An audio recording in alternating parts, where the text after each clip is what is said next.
I have two topics that I'm going to address, and I'm probably going to hit only the high points and particularly speed through PGRs. Normally we talk about cotton growth and development, but we're obviously at mid-season, and so we're looking at big cotton.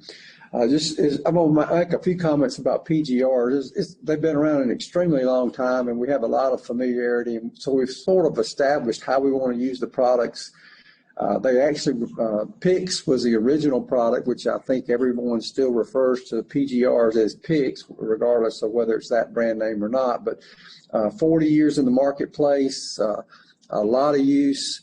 Initially, the price was probably approaching or just over $100 a gallon. Now you can purchase generic products well less than $10 a gallon. So the use patterns are very much entrenched.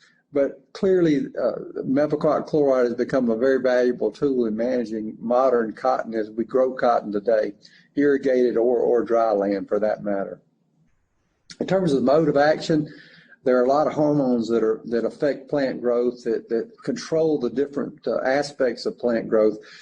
Methylquat chloride actually inhibits a plant hormone, gibberellic acid, that affects tissue elongation or expansion. So that is the actual mode of action. It inhibits a full expansion of cells both in leaves and in the stem tissue. And ultimately, you have a more compact plant because you reduce leaf area as well as stem or internode lengths. There are a lot of reported effects on the label. In essence, they may not directly impact yield, but they do enable us to manage the crop and keep a more compact plant that will facilitate some things and again may have an indirect improvement in crop yield. If we think about the products that are available, the initial PICS, as we know it, was a 4.2% product, methylquat chloride, and most everything we talk about is of the same nature, though we see some enhanced formulations either with bacterium or with various hormones. Again, many products, but we would lump most of the products together based on the AI per gallon. The one product stance is a little different. It has a little more than double the same AI of methylquat chloride, but it also has another plant growth regulator, that is cycloanilide. And so we treat it and use it in a little different fashion, but we lump all the others together when we think about rate. In terms of use patterns, we're going to use them early and mid and sometimes late, but the different rates, you can see the different rates on this chart. There is a 30-day pre-harvest interval for all the products. Note the actual maximum use rate or total season-long use rate with methylquat chloride is the label rate is 48 ounces. On stance, that is 22 ounces per acre per season. Again, the common use patterns we might initiate at or just prior to first bloom at rates as you see here, or we may initiate at early to mid square stage. We have all sorts of levels that we use, but you see the various rates. In terms of stance, we're not talking about rates of 8 to 16 or 24 ounces. We're really talking about 2 to 3 ounces and possibly up to 4 ounces, but so we use a much lower rate with stance. The general thought with stance is that we're going to see a little more forgiving application. We're not likely to shut down the plant and restrict its growth too much. There's also some thought that maybe we get a little more blocky plant established with stance use. Many folks might use stance early and then switch to alternative other methylquat products in later in the season. A few quick points, and I won't touch on all these, but a good fruit set is really the best way to limit vegetative growth. As you get into the reproductive stage, if you're setting bolls effectively, you're going to have less tendency towards rank growth. That's not always an absolute truth, but in general, we want to see good fruit set to hold the plant back. Another point to make is once we've already got a big plant, we can't shrink it down with growth regulators, so we have to deal with it as the crop grows. There are a lot of ways to think about timing and so forth, but some would think of aggressive fertility, aggressive irrigation, or good growing conditions would really accelerate growth, whereas the methylquat would provide a break. It's kind of like that, but not altogether an easy way, or not a quick way to high yields with high fertility. I would say in general, we want to think about timing and rate, but particularly about rate. We've got to look at the current and pending weather forecasts. We have to think about crop growth, and that's going to mean variety, fertility, field history, irrigation, rainfall, etc. We'd also think about the factors on the right as well when we consider how much should we use, how early should we initiate application. And this is probably the most important thing to discuss here. As a particular producer has his program in mind, I'm going to put 8 ounces, or I'm going to put 12 or 16 ounces early bloom or just before bloom, and then follow up with X, Y, or Z. I think the most important thing to consider is, all right, with my standard program, with my standard approach, should I decrease, should I be more aggressive, or should I be less aggressive? Things that might encourage me to be less aggressive, or maybe even to delay an application altogether if I have extremely high temperature or we're facing a drought. Now, over the last week to 10 days, we certainly have gone from moderate temperatures to high temperatures with high humidity. So in the absence of rainfall, there's a lot of stress out there that would encourage me to not make an application or to be a little more conservative. The last couple of days I've been in the Gulf Coast, I've been in central or south central Alabama. I've seen very good growing conditions, but Dr. Smith and Dr. Graham visited the wiregrass area yesterday and said, hey, it's extremely dry there. So those are some factors. If you see these issues, you're going to be more conservative or not at all, or maybe delay an application.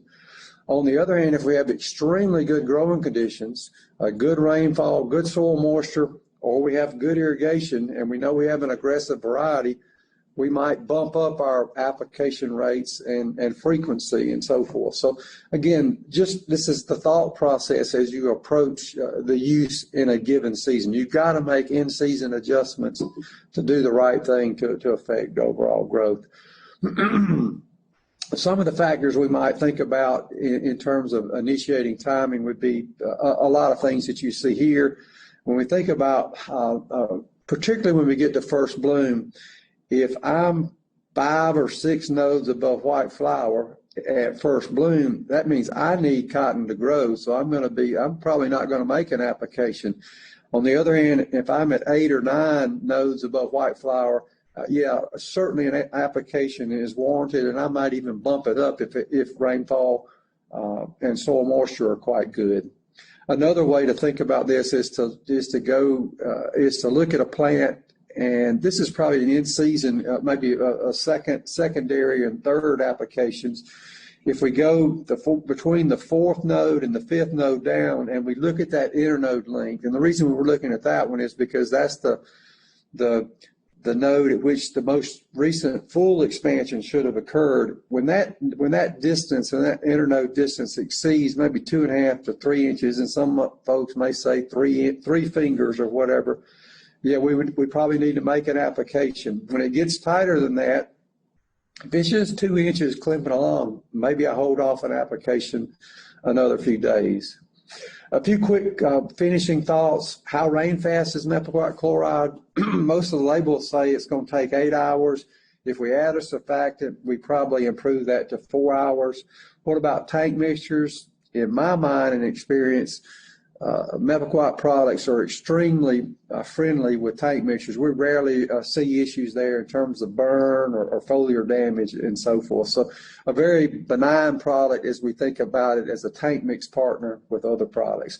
What about late season applications? They definitely make cotton look pretty. Most of the small plot research show that they do not increase yield, but ultimately they make cotton, maybe make cotton a little more pickable, a little more easy to defoliate, but the yield advantage is not necessarily what drives that application. All right, let me switch gears to talk about harvest aids. And really, we might class this as defoliants, but it really are harvest aids because we're doing different functions. But we want to take cotton that looks like this and push it to this, and ultimately get it in the bale and deliver it to the gin with as high a quality as possible. We help that along with our harvest aid products. They have a specific purposes. They do different things for us. There are different couple of mode of actions that we recognize, particularly with our defoliant products. And then we have the issues that we would consider. When should we make an application? And then a lot of other considerations as we look at it. I'm not going to give you an exact prescription.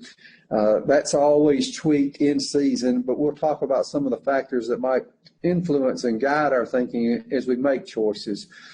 But in terms of the purpose and function, we're really trying to accelerate what's going to happen naturally.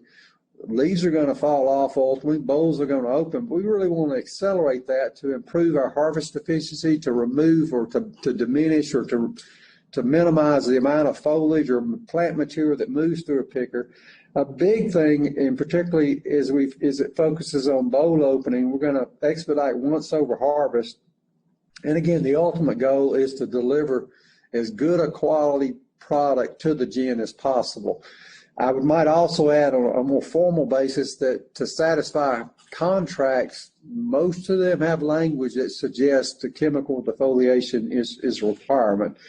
In terms of the functions of the harvest aid products, I think of four main functions. There are others. We want to remove mature leaves. We want to be able to remove juvenile or immature leaves, and secondarily, maybe juvenile fruit. A big thing we want to do, particularly as we're in more humid and warmer climates, we want to inhibit regrowth. And then another major factor that we've been using and employing since probably the early 1980s is to use these to facilitate once over harvest with bowl opening. We might do some other things. We might achieve a little grass control in some environments, not particularly ours, but we might think about desiccation, but that's not a big choice for us. In terms of mode of action, as I've mentioned, we're accelerating natural processes. Really, the abscission layer is a layer of cells that forms at the attachment of the petiole or the leaf stalk to the leaf blade to the branch and so forth. I maybe should show it by picture. This is the leaf blade here, and this is another leaf blade here.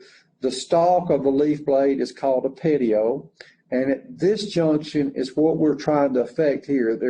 There can be a formation of cells there that form a little layer we call the abscission layer. This is the same picture but more close up. It is this layer that we're trying to affect.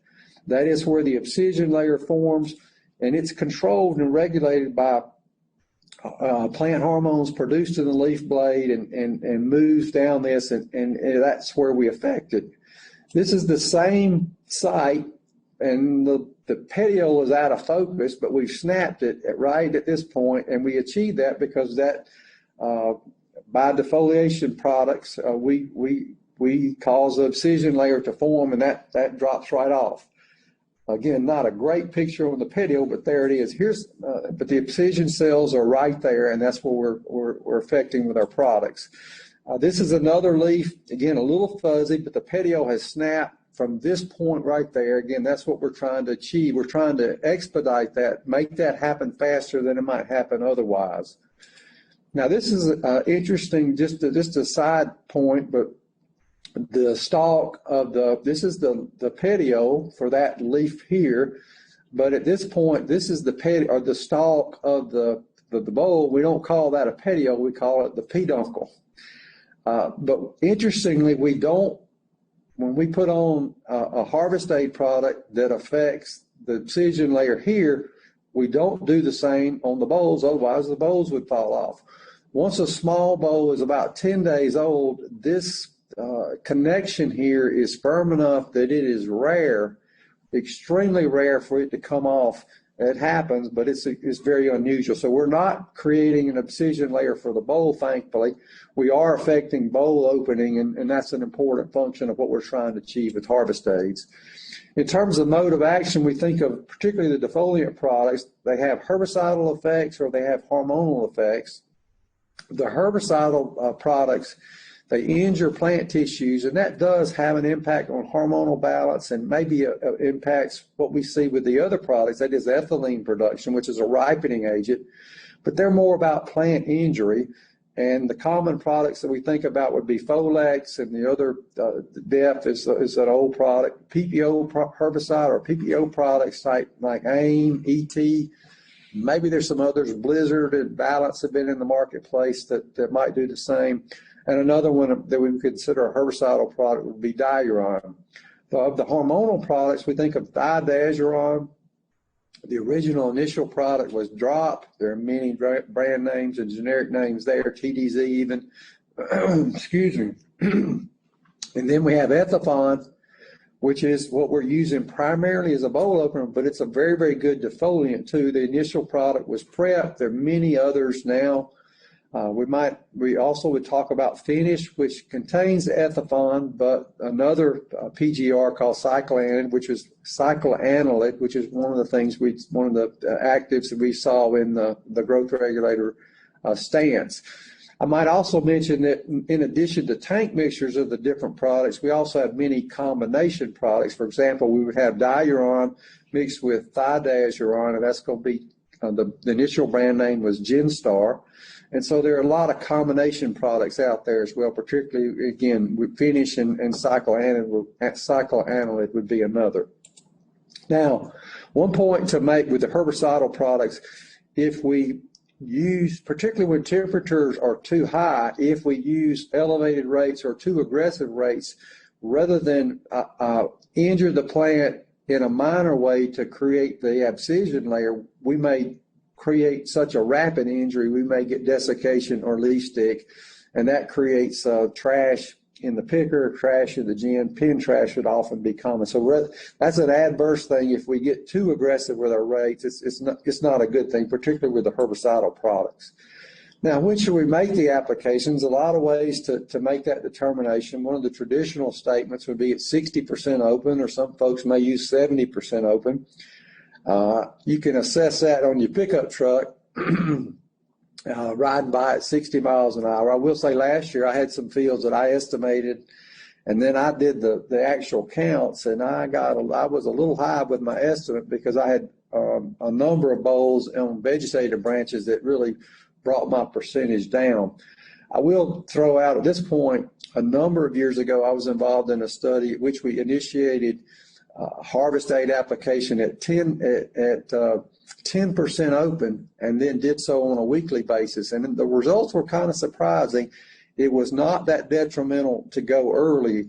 And I think more often in the Southeast, we go a little too late. We go later than we possibly could. But again, most people are going to be 60 or 70% open.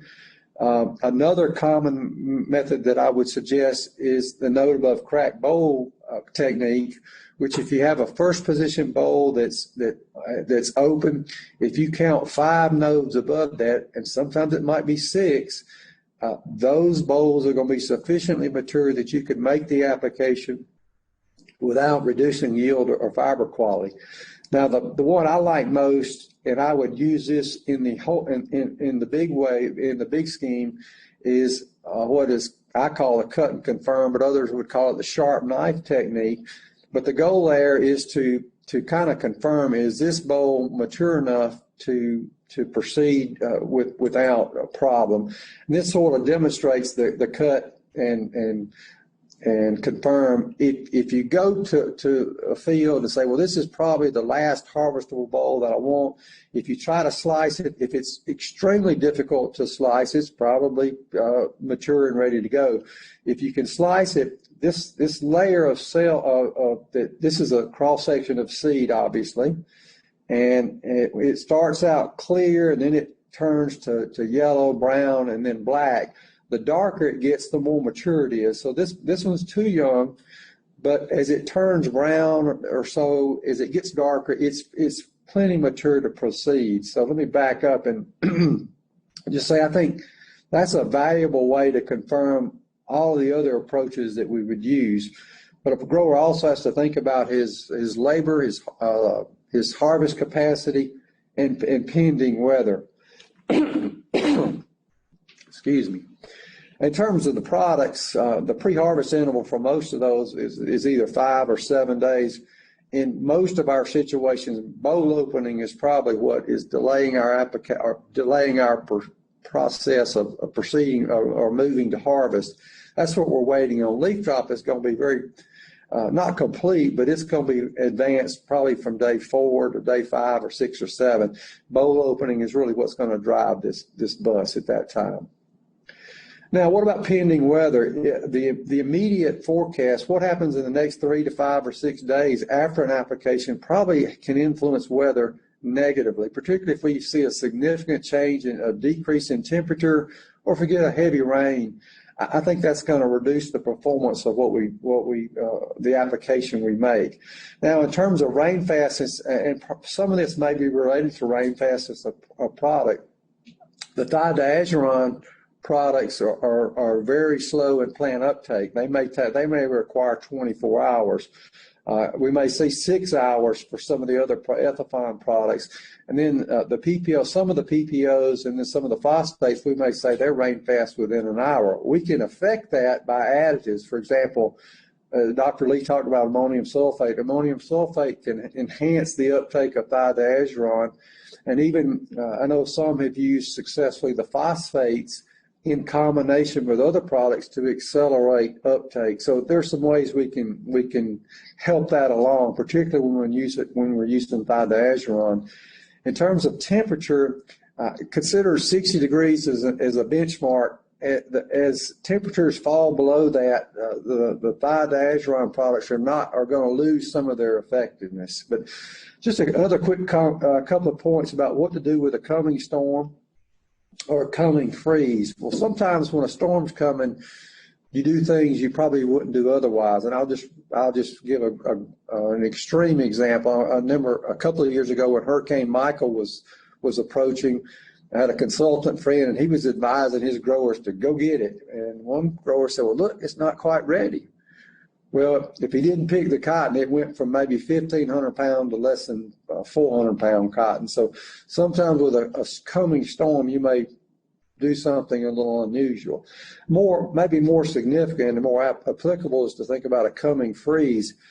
If a freeze is 2 days out, or hey, it's going to freeze tomorrow night and I've still got bowls that I need to open, that's probably too late. You probably need at least 4 or 5 days to start that process of bowl opening. And again, that's maybe a loose gauge, but don't think if it's going to freeze tomorrow night that I'm going to help myself by going out with a high rate of ethylene.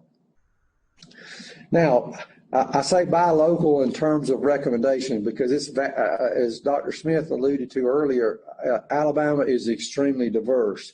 I guess I would say one generalization: as we move in the southern half and as we make our harvest aid applications where we face significant regrowth pressure, thiodiazuron is going to be a much more important play than maybe in the extreme or more northerly parts where maybe they don't have quite as much regrowth pressure. That's just a gross generalization, but you know what works in your area and rates and trends is what I would follow. I would say it would be valuable to follow, to observe performance as you move into this season. Is it a year when it's hard to get the leaves off, or hey, the leaves are just jumping off, or the bowls are not opening well? So you factor those things in as you make applications, and you should get smarter today than you were a few days prior. You do make adjustments as the season progresses, and generally that means that it's going to be cooler weather, so your rates move up a little bit, particularly with your defoliant products and maybe your bowl opening products. So again, it's a work in progress, and you adjust as the season moves along. I would make this point emphatically that even the best defoliant product, and if we compared it, using it at the highest rate, if we compared that to using a product, a 2- and 3-way combination with multiple modes of action, we typically see far more consistent performance and more effective results when we make combinations. A couple of finishing points here. We can get by sometimes with a lesser approach, but if we get so cheap that it doesn't work, and if we have to retreat, it really costs us time and money. And probably when we're thinking about cotton picking, the time part is the greater expense than the money. A few other considerations and concepts I'll just touch on. We think about rates and application as we think about how aggressive our crop is at the time, what the calendar date is, but the regrowth pressure out there, the fertility, the moisture situation, all those are going to affect our rate choices. We've talked about trends in weather and threats. In terms of yield potential, and I'll cut this two ways. One, if we have a crop that, say, it's early September and it's been so dry that we don't have much of a crop, we got a couple of bowls that we might could pick, but the crop's hanging on, maybe we just sit back and wait and don't do anything. Conversely, and I'll use the other extreme, if we have an extremely good crop, maybe it pays to do a little more, to spend the money to make sure we get a very, very good defoliation and good bowl opening so that we capture all that we can. What about two applications versus one? If you told me you were going to commit to two, I think I could almost say you can do a near perfect job almost every time. But I think normally you want to approach it with a single application and touch it up only if absolutely necessary.